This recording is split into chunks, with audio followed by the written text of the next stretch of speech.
Uh, well, I could go on and on because I have a lot of children, so if I multiply the number of children by the number of years that they didn't spend at school, it's a lot, and a lot of things happened. But anyway, I'll just give you a quick outline. First of all, myself, I went to school until I did my leaving cert, and then I went to university, and then I got married just as I was in my postgraduate year. And my husband had only primary schooling. When he was 12 years old, he left school. He came from a farm and he didn't like school, and he was kind of forced to go, not by the law, but by his family, stay in school and it's for your own good and they're the best days of your life and that kind of stuff. But he never liked it. He liked the farm and he wanted to be there. But that was a long time ago because he grew up in the 1940s and 50s. But anyway, but in Ireland at that time that wasn't uncommon. A lot of people didn't even finish primary school, or those who did, most of them probably thought they had enough education at that stage.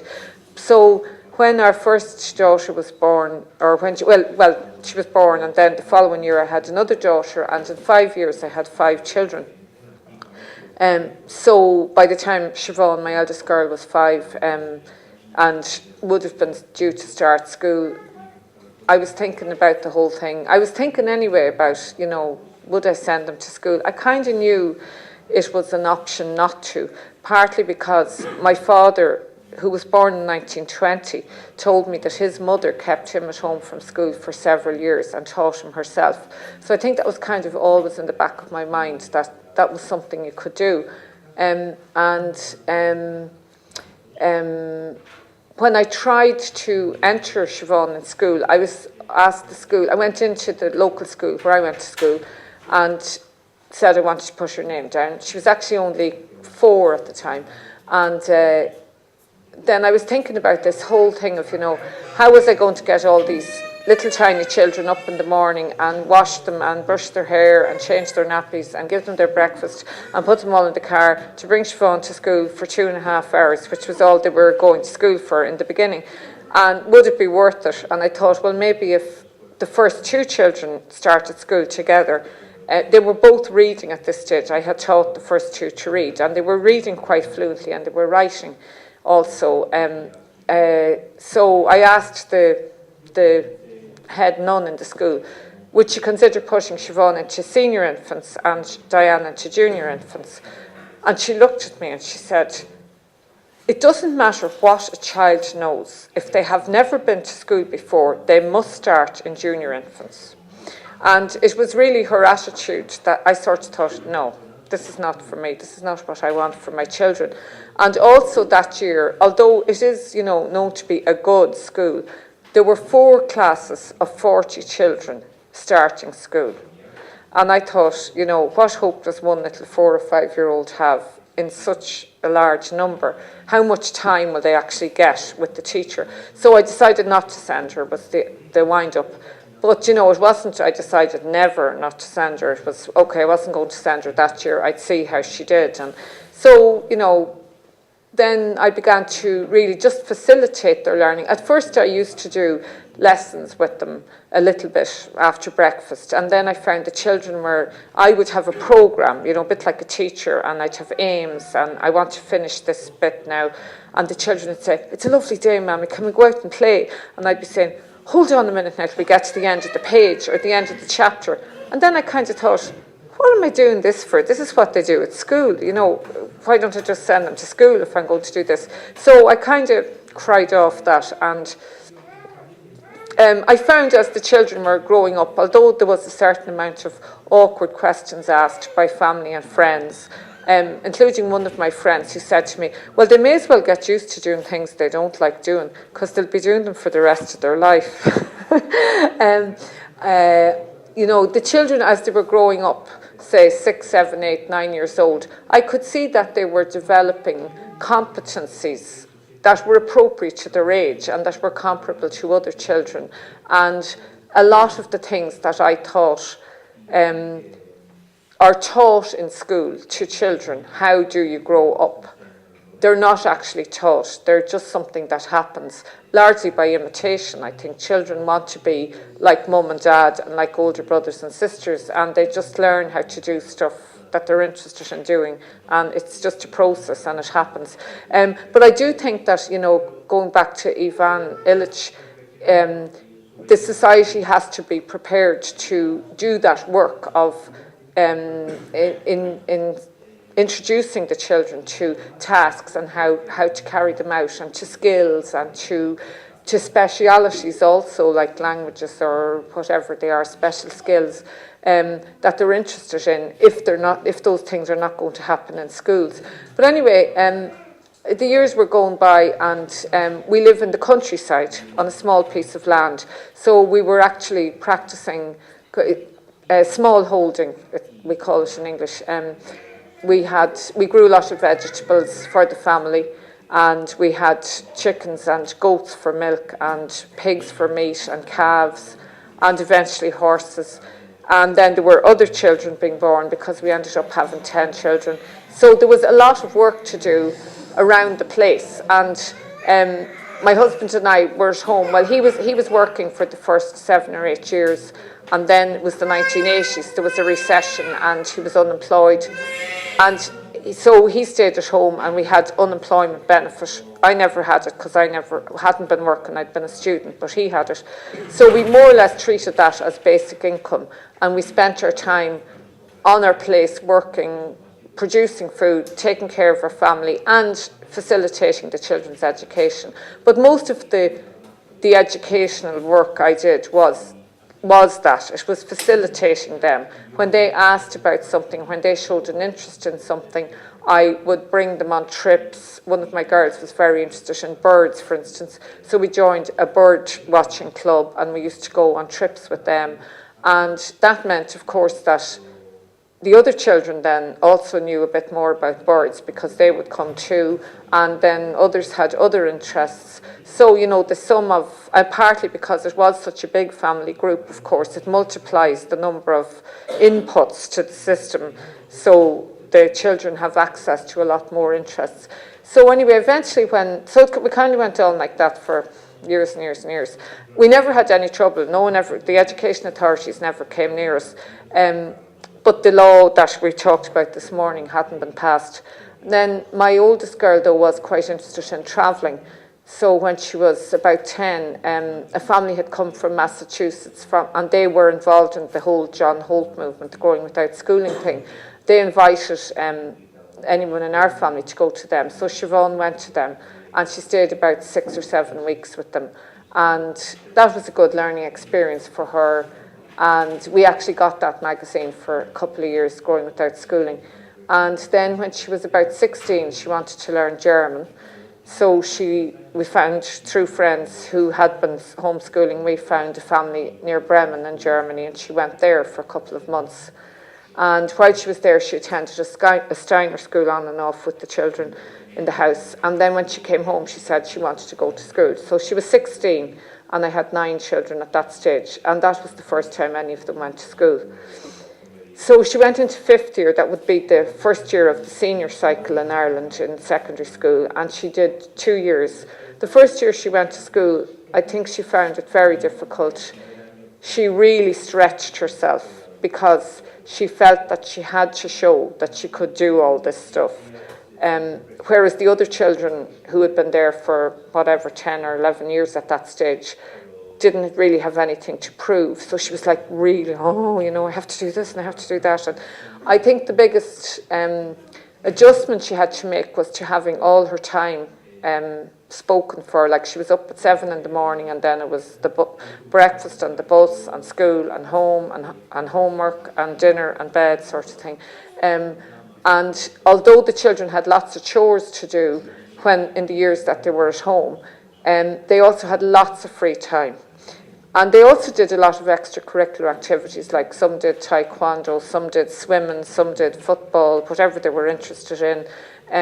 But I think it's actually one of the problems for young people nowadays who are at school, that they don't have enough free time, because the school day is long, and then they often have other stuff, music and sports and things after school. And I think free time and enjoyment of one's time is something that one's entitled to when one is young. If that's what you want. Now, maybe not all young people want that either. But anyway, so she did her 2 years at school, and she did okay in her leaving certificate, her baccalaureate, and then she went to university and did a degree in psychology. Now, Siobhan now has 3 children, and she's homeschooling them herself. And she stays at home with them, and she's very into natural parenting, and she's a La Lesh leader and so on. So my next daughter then never went to school. She became a jockey. She used to ride horses in jump races, and now she manages a restaurant. And my eldest son was also a jockey, and he then went to work in construction, and then he was managing a farm where there were a sort of residential farm for special needs people. And he's got a son who's 8 years old and was in school up till last year, and now his parents have taken him out of school. So that's 4 of my grandchildren who are not at school at the moment. Then we have I have another daughter who just had her first baby, and she's trying to persuade her husband not to send her to school. So we'll see how she gets on. And then I have a son who has 2 children. He lives in Denmark, and his wife is Danish. So I think they will be going to school because their mum wants them to go to school, which is fine. So, so on down the line. But later on in the second part of my family, there's a 3-year gap then after those 5 children. And the second 5 children came at a more leisurely pace, like a couple of years from one to the other, and a 5-year gap at the end. And of course, the family, like all families, change. And I actually I read Dirk Bogart's autobiography recently, and he was talking about he and his sister, and he was saying, now this was years and years ago, growing up in England, but he said, we were a young family, and the family of young parents, so everybody had to work. We had little jobs. My parents were working to save, to own their house and buy their stuff and all the rest. And any jobs he and his sister did, if they got a penny or 2p or 6p, they had to do little jobs. But then they had a younger sibling who came when the parents were kind of more set up in life and middle-aged and all, and so life changes. Those of you who have older children will know. And your older children never tire of reminding the younger children what an easy time they have, and how all the stuff they weren't allowed to do when they were that age. So the second part of my family, that sort of happened because the more creativity came out in the family, and the first fellow of the second bunch is the poker player. And then my daughter, who comes after him, she studied permaculture. Now, in the meantime, these courses emerged in Ireland, and I think that they're European courses, so you probably know about them. They're called FETAC. It's Further Education and Training Accreditation System, it stands for. And I think they're European. Do you know about them, Dara? I think they're really designed for children who fall through the system in one way or another. They have no entry requirements, but some of the courses are some of them are in basic subjects, like maths and English and so on, but some of them are in quite unusual things. There's art and drama, and there's childcare, and my boys were lucky to do a drama course, a 3-year drama course, which was based on Shakespeare and Restoration comedy, and they had to make their own costumes, their own sets, play the music in the show. They put on many productions, and they got a wonderful education, and young people can enter them at any age once they're 16. Quite a lot of older people opt for them as well. There's also a permaculture course, which is a FETAC course, a 2-year-long course, which is about permanent agriculture, sustainable systems, really. So my youngest daughter took that course. So anyway, the 2 drama boys, they became musicians, and my youngest boy, he's only 14 still, but he's also a very keen musician and quite a successful one. So that's really how my family turned out, and I suppose it's different. As somebody said this morning, I'm always aware of that whatever is going on in the family, it might suit some of the children in your family better than others.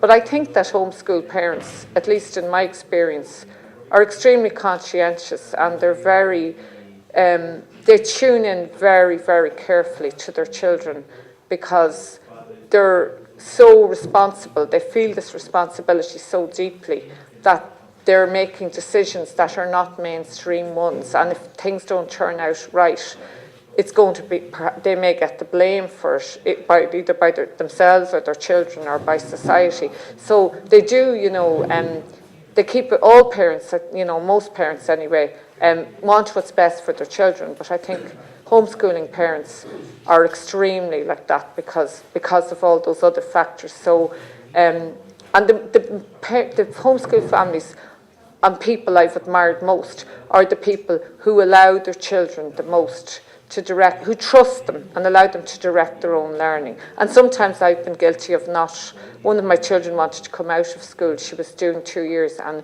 she was halfway through the second year, and she was saying, oh, I don't like it, oh, I hate it, oh, I'm so sick of it, I'm so tired, and I've never been treated like this in my life. She was like 17 years old. I'm not used to being spoken to like, the way they speak to me in school, and you're nobody, they don't even look at you.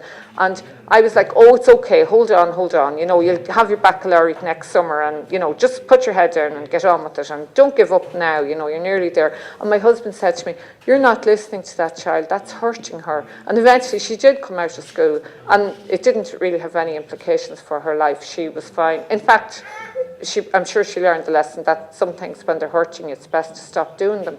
But, she was my 7th child, so even after all the years of thinking I was listening to my children, I was thinking I knew better than she did. So, as has been said, I learned a lot more from my children than I ever taught them. But anyway, thank you for listening.